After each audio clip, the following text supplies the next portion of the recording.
Love with God channel. Daily Gospel. யோவான் நனச்செய்தியிலிருந்து வாசகம். அதிகாரம் 8, இறைவார்த்தைகள் 21 முதல் 30 வரை. இயேசு மீண்டும் அவர்களிடம், நான் போனபின் நீங்கள் என்னை தேடுவீர்கள். நான் போகுமிடத்திற்கு உங்களால் வர இயலாது. நீங்கள் பாவிகளாகவே சாவீர்கள் என்றார். யூதர்கள், நான் போகுமிடத்திற்கு உங்களால் வர இயலாது என்று சொல்கிறாரே, ஒருவேளை தற்கொலை செய்து கொள்ளப் போகிறாரோ என்று பேசிக்கொண்டார்கள்.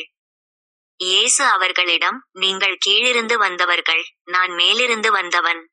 நீங்கள் இவ்வுலகைச் சார்ந்தவர்கள்.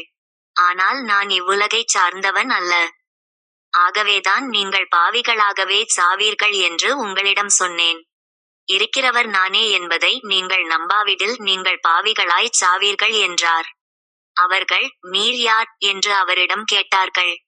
அவர், நான் யாரென்று தொடக்கத்திலிருந்தே சொல்லி வந்துள்ளேன்.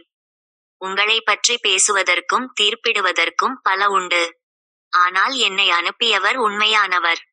நானும் அவரிடமிருந்து கேட்டவற்றையே உலகுக்கு எடுத்துரைக்கிறேன் என்றார். தந்தையைப் பற்றியே அவர் பேசினார் என்பதை அவர்கள் உணர்ந்து கொள்ளவில்லை. இயேசு அவர்களிடம், நீங்கள் மானிட மகனை உயர்த்திய பின்பு, இருக்கிறவர் நானே, நானாக எதையும் செய்வதில்லை, மாறாக தந்தை கற்றுத்தந்ததையே நான் எடுத்துரைக்கிறேன் என்பதை அறிந்து கொள்வீர்கள். என்னை அனுப்பியவர் என்னோடு இருக்கிறார். அவர் என்னை தனியாக விட்டுவிடுவதில்லை. நானும் அவருக்கு உகந்தவற்றையே எப்போதும் செய்கிறேன் என்றார். அவர் இவற்றைச் சொன்னபோது பலர் அவரிடம் நம்பிக்கை கொண்டனர்.